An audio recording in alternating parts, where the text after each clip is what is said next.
Hi, I'm Chris Garlock, and I'm with Michael Redmond, 9-Dan Professional, and we are going to do our 15-minute highlights of the Game 2 in this historic match between AlphaGo and Lee Sedol. An exciting game, really was on the edge of, literally, actually, Michael, on the edge of my seat today for about 5 hours. Great commentary. Thank you. And now you have to boil 5 hours down to 15 minutes. Oh, yeah, so let's sure. get started. Yeah. Okay.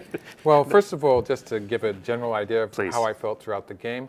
The game started with, I was really interested to see how AlphaGo would handle black, because with black, black has the initiative and has sort of the responsibility to make use of that, to take control of the game, because of the komi that black is paying, 7.5 points.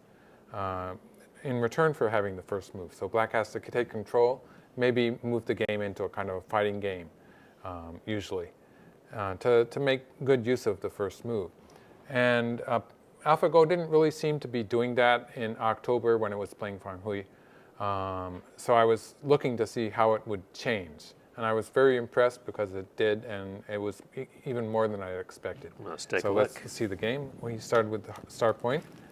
And I was saying, oh, start points again. But then he played. But they played a 3-4. You were very happy to see this. It was a difference, because basically because the 3-4 point adds variety to the game. It makes it much more complicated. So I was wondering if maybe AlphaGo was trying to avoid that at first, but now it's not avoiding it. It means that it's willing to play any kind of game, basically. Now, the joseki would be to play here or here. Actually, it's a pretty common variation to leave it for play tenuki and play once here. So this move in itself was not so unusual. Usually now, after this, black is going to look at these stones as dispensable. So maybe if white continues playing moves in that area, black might just give them up. And so black would play something like this. And if white here, maybe black would continue with something, let's see, a Chinese-style opening.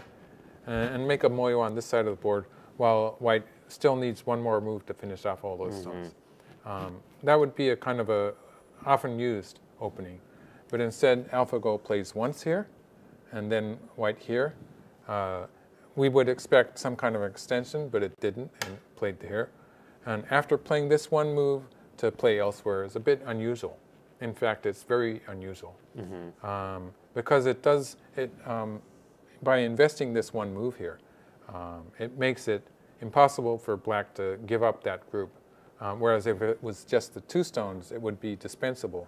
After making this exchange and giving white some profit on the left side here, now it's sort of, it's much more costly for black to throw that group away. So if white plays here, there's a potential attack on the black stones. But apparently AlphaGo wasn't worried about that. And Lee Sedol actually didn't do that immediately. He chose to play this one, which is a more balance-oriented move. Then AlphaGo played a peep once, and that's again an unusual move, but not necessarily bad. It does lose some potential to try different moves. But later in the game, white will maybe not answer the same way, so just making sure that white answers that way, it simplifies the game a little bit. So it's not necessarily bad.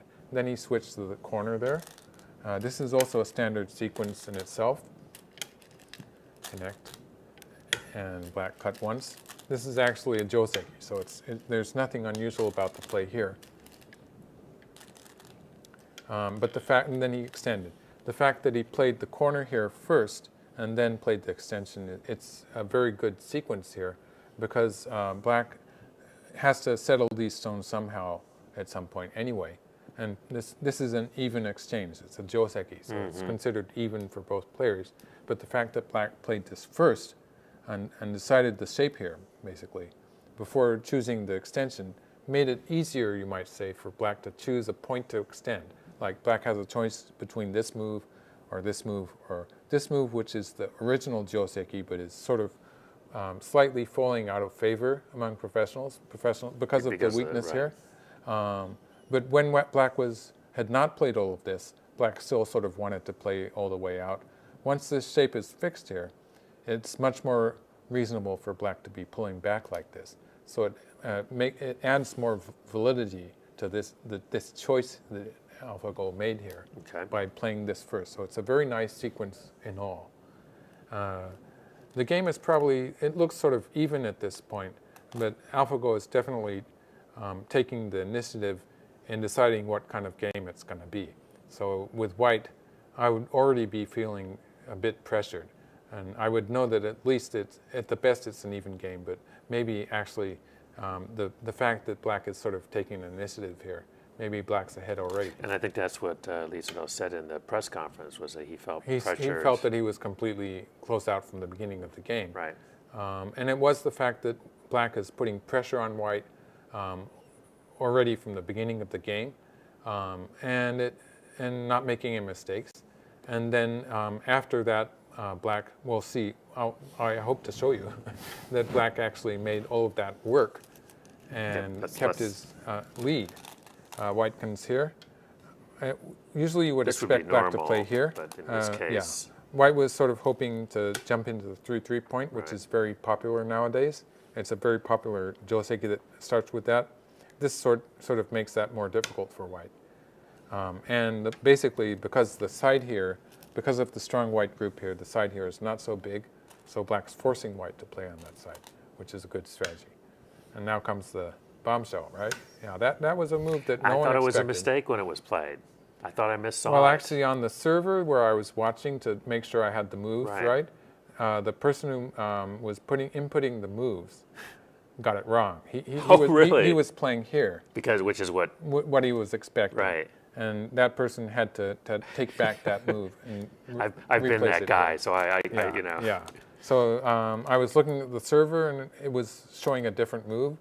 But then I looked at the game room on the TV, and oh yeah, so this is the right this one. Move. This is the move of the game. And you know, the people doing those servers, inputting the moves, are pretty strong players. Yeah. And then black played here.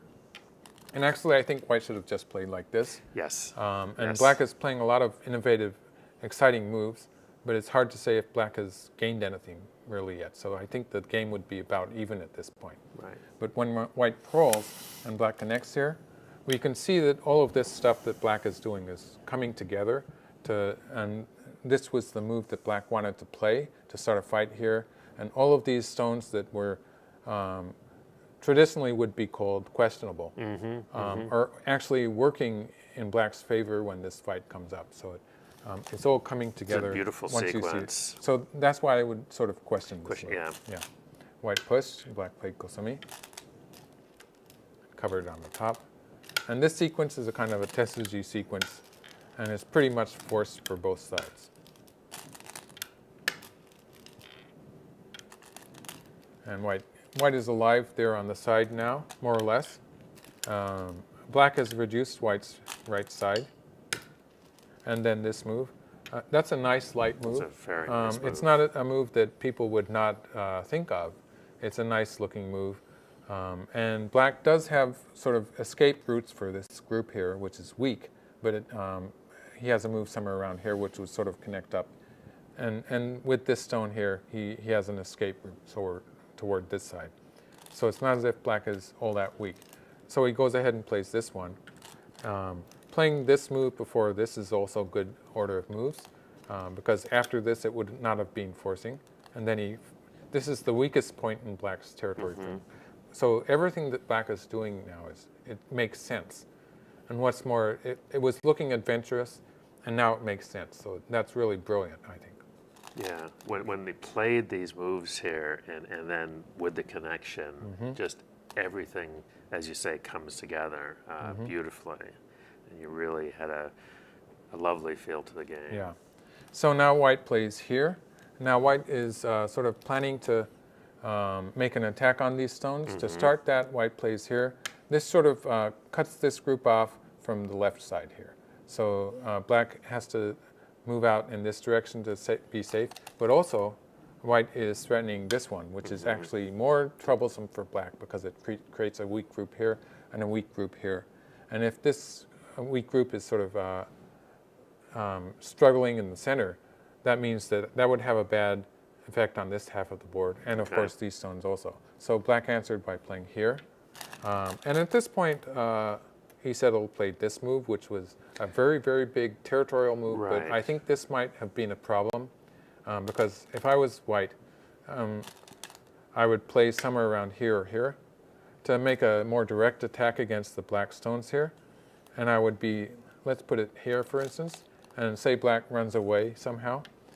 Black might find a better move than that, actually, but just for instance. Okay. With a stone in this vicinity, it will be very easy for white to jump in here. Right. And for the time being, I think this kind of stuff would be bigger. Although this is a huge move, the value of this move is that it makes this a living group. But it's not really that weak to start with, but it adds security. Also, after black plays here, let's just show that. White can later jump into the corner here. Right, so there's the added value there. So it's a pretty big move, but I think this was actually a chance for white to take the initiative in the center of the board, which would have effects on all sorts of places on the board. This is how I would play. Mm-hmm. You know, traditionally it's probably bad form for me to be questioning Lee Sedol's move, but that's how I feel in this position. And so after black played here, now if this connects up to sort of to the moyo here, now this is going to be a moyo, the side territory will be, well, except for the corner here, it will be more safe, and then it will be spreading into the center, which would be bad for white. So white starts the attack here. He started here, and here, and there. But instead of connecting the dame points here, black is dodging to the side and hoping to connect up this direction. So this is good for black too. And I think then white played once here and then invaded. And here, now this kind of indirect attack against this zone, a direct attack, black has to kill it. But with an indirect attack, black is gaining on the sides. So this is a very pro-like move also. White played here and jumped. And you can see black is sort of playing thickly. A very safe way, and also it's an effective attack on white. Let's just get a few more moves. And then this one. So I think we can sort of do because we have to wrap up. Mm-hmm. I can't really find any mistakes in black's play. Right. And I'm finding moves that I wouldn't even think of here. And they're really brilliant because he actually put them together to make them work and to sort of focus on this attack that black made on the right side. I did question white's move here for one thing that allowed that to happen, but that's sort of Lee Sedol's style, I guess. But so I think we just have to admire what AlphaGo did more than question Lee Sedol's moves. Right. I mean, it was a brilliant game, and I felt like Lee Sedol fought incredibly strongly, you know, right through to the very end, and it was just, you know, an amazing game. And as you say, there was several just sort of brilliant moves that we saw coming from AlphaGo this time. That almost no human pro would have thought of, I think. Right. I think everyone was surprised by this shoulder hit.